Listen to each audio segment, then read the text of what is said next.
Ano oras dating natin doon? Malay ko sa'yo, dudod na ako eh. Alas 10.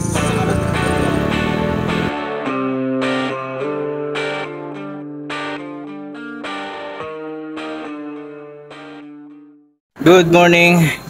Good day kakwento. So stopover muna kami dito sa Silang Cavite. So kumain na muna kami. So yan, actually kakatapos na kami kumain. Dito kami ngayon sa ano, yan, kay Anthony's Bulaluhan.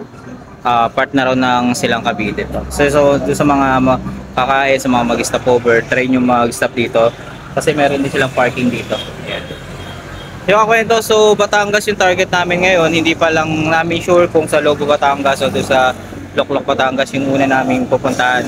So check natin maya maya kung saan yung magiging final location natin kakwento. So yun, nakikipag-tuning kakwento. And hey, may muna kayo. Pre.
Okay kakwento, so dinadaan kami ni Google dito sa unknown. Pero solid naman yung daan niya. Makikita naman tayo mga bahay-bahay. Alam mo na tayo masyadong kasalubong. So doon sa location, sa 24 minutes na lang. Almost 7 kilometers. So sana makita na namin yung pupuntahan namin. Pero mukhang struggle.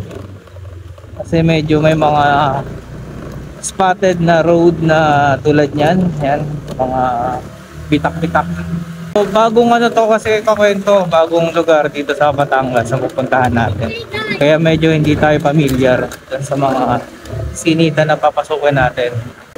So isa na namang location dito sa Batangas ang may feature natin sa inyong kakwento. Isang resort. Malapit syempre sa dagat yung mai-share ko sa inyo na pwede nyong puntahan kakwento dito sa Batangas. Ngayon, ito yung dinadaanan namin. Ito yung sa madadaanan nyo once pumunta kayo dito sa location na i-share ko sa inyo kakwento. Ayan. So ito yung experience kakwento na syempre ito sa perks yan sa pagra-rides kakwento, napaka-solid ng experience yan.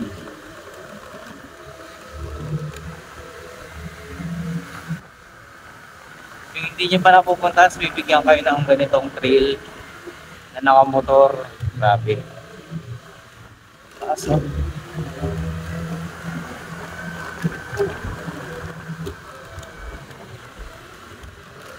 sa gilid. So kwento based on nakita yung nadaanan namin. Kaya ang balak talaga namin is maga na lang, whole day lang, tapos uwi kami ng gabi. Pero feeling ko mukhang bukas na kami uuwi kwento. Parang ayaw namin madaanan ito kami ang gabi. So siguro pag-usapan namin kung ano yung magiging balak. Bukas na lang kami uuwi. Siyempre para mahaba-haba yung yung ano, pahinga, yung ano, experience sa dito sa Batangas. So check natin mamaya kakwento. Sabi ko.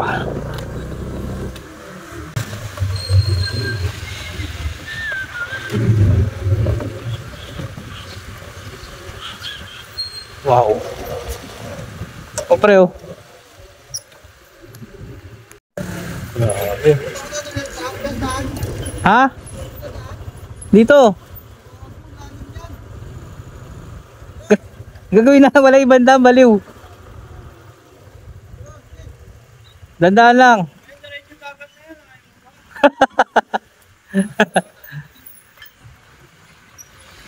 Nakakwento. Grabe. Pauwi.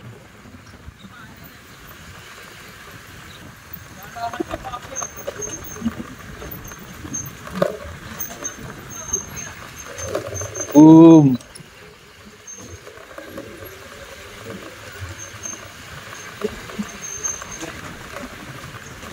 Yeah.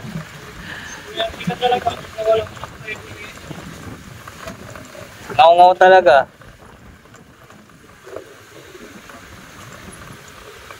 Sasalin nyo na lang talaga yung ama namin.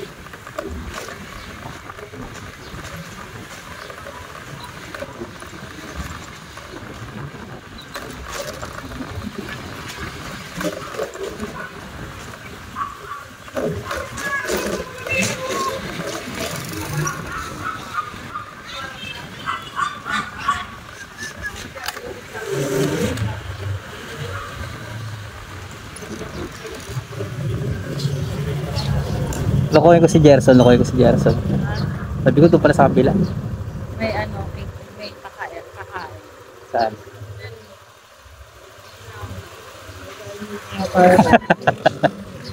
Son, mali pala, sa kabila pala.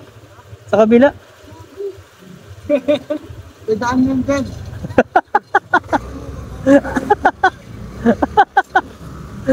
Nature trip baka mo. So eto na nga yun. Puro pababa. Matarik. Ganda, solid. Oh. Ang ganda. Ha? Grabe. Sindaan nga lang talaga. Tignan nyo naman, no? Solid. Hey. Ang isama pang panahon, napakaganda. So, malapit tayo sa location ako ito. Ayan. So, na-excite na ako. Kasi sa nakikita ko, grabe. Yun nga lang, yung daan medyo talagang pababa talaga. Ayan. Pero lucky din naman, sementado naman, unlike dun sa mga ibang pinupuntahan natin na sobrang ano, hindi sementado, rough road talaga. Ito sementado kaya ito paano. May mga syempre crack nga lang yung daan. Pero goods na rin. But one thing, so makasurvive kami bukas mag-uwi. Kasi nag-decide na lang kami na bukas na lang mag-uwi para maliwanag. Kasi medyo delegates yung daan. Pag-gabi kami uwi. Yan. Wow! Ganyan yung speed.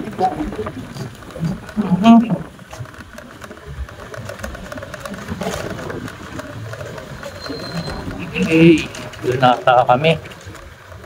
Tama, doon nga. Doon nata tayo. Doon oh. Tara!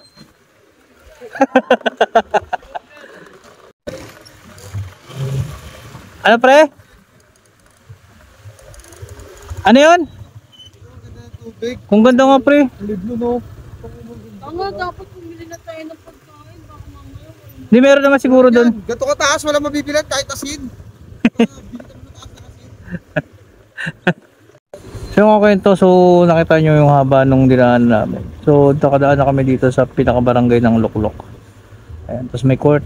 Pero anong oras na ba? Okay, mga Sa loob pa ng bahay siguro yung mga tao. Lapit na pre.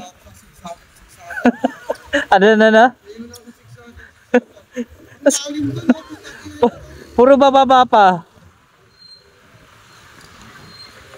So dito rin yung pinaka-school nila. Parang halos wala ako nakikita. Siguro time ng oras ng klase ngayon.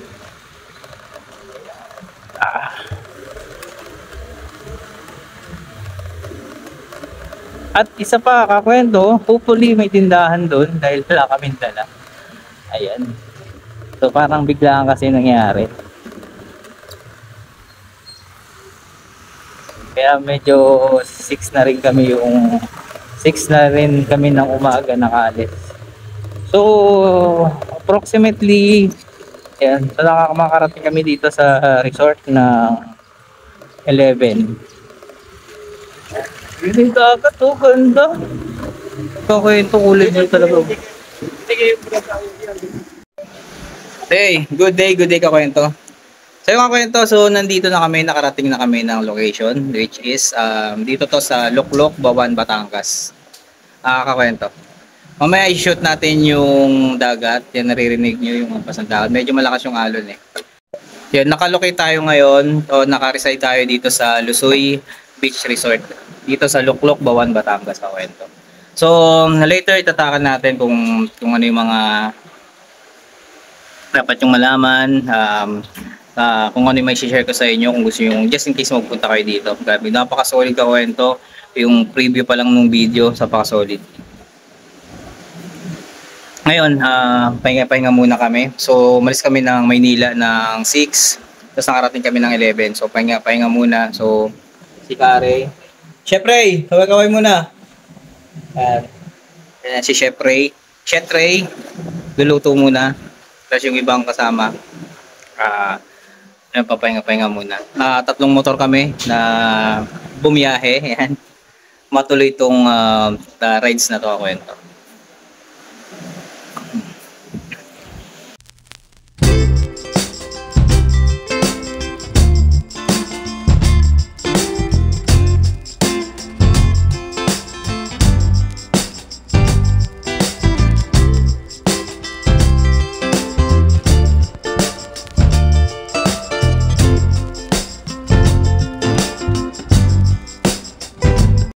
Kwento, kung nakikita nyo, ang daming basura.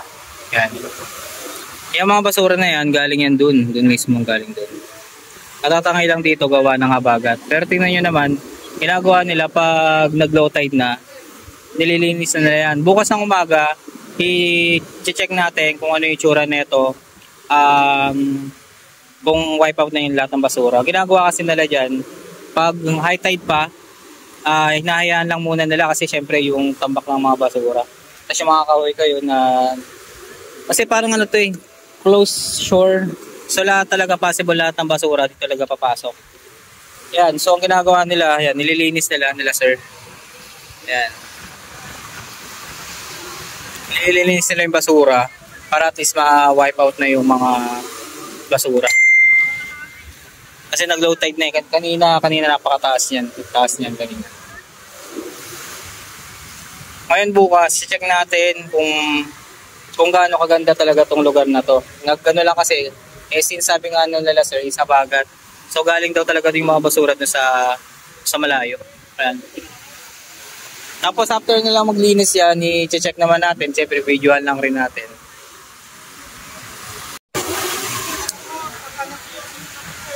Sir, saan galing yung basura, sir? Lahat? Close shore kasi, no? Walang ibang lalabasan, no? Dito talaga, no?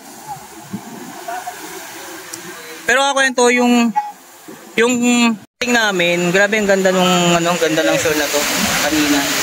Pagdating pa lang namin. So, time ngayon nasa alas 4. So, low tide na siya. Kumbaga lumabas na talaga yung epekto. Karatig na isla dito. So, ito talaga yung naging catch basin. Sir, naging catch basin ng basura to, no? Naging catch basin ng basura. Naging catch basin. Kumbaga lahat ng basura dito pumupunta. So ginagawa nila sir, pag low tide na, yan, nililinisan nila. Tapos ilalagay sa isang lugar na maayos pag natuyo. Kasi ang dami oh. Buti nga dito kasi syempre nililinis nila. Kanina walang basura kanina pagdating namin. Yung nakita namin paparating, paparating pa lang yung basura kanina. Ngayon nandito na sila. So ibig sabihin hindi talaga dito galing talaga sa ibang karatig isla.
Good morning kakwento, good morning. So dito tayo sa shore. Ayan, dagat ng Luklok, Bawan, Batangas. So kahapon, hinut natin to kahapon. Siyempre tumambak yung basura dito pero nilinis naman nila. So this morning sila sir naglilinis pa rin yan.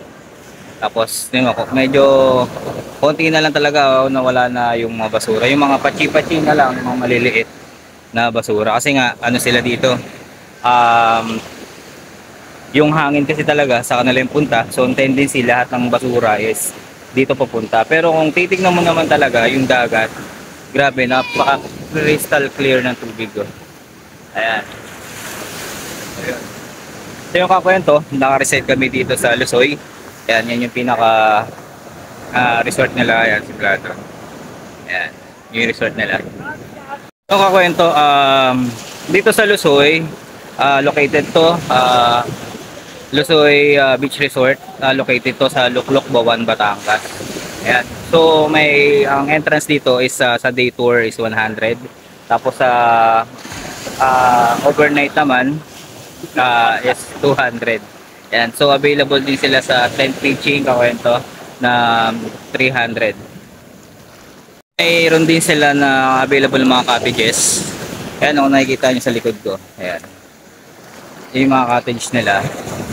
Nagkakahalaga yan ng 500. Overnight or day tour, 500 lang rin yung bayad ko. Tapos yun, meron ding parking doon. May bayad yung parking is 100 pesos. Yan, tapos may ecological fee na 20 pesos na babayaran. As kumuha kami ng room, yung room na binayaran namin is yung nagkakahalaga ng 4,000. Tapos meron din naman sila kubo, Meron din mga room, kubo room na nagkakalaga ng 3,500. Tapos meron din pang couple. Yan, nakikita nyo sa likod ko. Yan yung parang nipahat na yan. Yan. For couple, 2,500. Yun, CR. Naparami CR dito ako. Ito malinis. Malinis yung CR. Ang dami. Na may slot na pwedeng paggamitan ng CR just in case na puno na yung iba. Marami. Tapos tindahan, available din sila dito. Yan, meron din tindahan doon. One thing lang kakwento, so kapag bababa kayo dito ng Bawan na Batangas or pupunta kayo dito sa Lusoy, make sure na kompleto na yung mga dadalhin nyo na pagkain. Siguro dala na lang rin kayo ng mga frozen or yung mga raw. Kasi napakalayo nung bibilihan nyo ng mga raw foods. Just in case wala kayong dala. Kaya mas maganda. Pre. Okay muna. Kaya kanyang baby. Yan. Malayo kasi talaga yung bilihan kakwento. Ang meron lang dito is mini sari-sari store na mga basic na mga kailangan nyo. Pero yung mga raw, so syempre advice ko na sa inyo na dalhin nyo na lang rin once na pupunta kayo dito.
So papaalam na kami. Thank you sa journey namin dito sa Lusoy Beach Resort. So yun, thank you kakwento. Napaka-solid ng beach. So yun, thank you.